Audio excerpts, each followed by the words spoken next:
Assalomu alaykum. Ushbu misol yechimi bo'yicha ichkaridan boshlab ishlaymiz.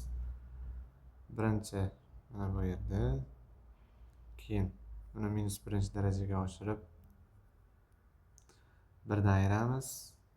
Hosil bo'lgan ifodani yana -3 darajaga oshirib birdan ayiramiz. Hosil bo'lgan ifodani -1 darajaga oshirib yana birdan ayiramizda, keyin hosil bo'lgan narsani yana -1 darajaga oshirib qo'yar ekanmiz. Bo'lmasam boshlaylik. Birinchi ish mana shu qismi.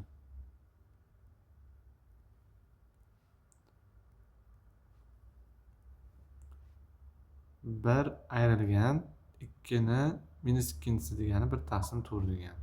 Ayirsa 3/4 bo'lib qoladi. Endi chiqqan natijani -1 darajasini topishimiz kerak, keyin birdan ayirishimiz kerak. Ikkinchi ish, bir ayrilgan chiqqan natijani -1 darajaga ko'tarishimiz kerak. Xo'sh, 4/3 ayirib oladigan bo'lsa, endi 1/3 bo'lyapti minusdan. Endi uchinchi ish.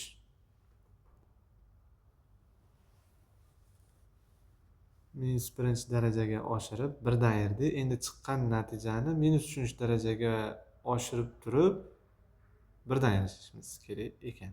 Xo'p. Bir ayrilgan mana bu narsani -3 darajasi degani, xo'p, aylantirib yuboradi -3 27. Mana shunday qolyapti. Ayirib yuborsa 28 qo'shilib ketar ekan 28. Endi to'rtinchi ish, hosil bo'lgan, xo'p, bu qavsga tegishli. Işte yaxshilab tekshirib olaylik. Hosil bo'lgan sonni -1 darajaga ko'tarib turib yana birdan ayirib yuboramiz ekan. Xo'p, bunday bo'lib turib taqsim -1 darajasi 28 1/28 ayirib yuboramiz. 27/28 bo'ladi. Endi hosil bo'lgan narsani yana -1 darajasiga, ozgina chalg'ituvchi somol ekan, chalg'amagan holda ishlashga harakat qilish kerak.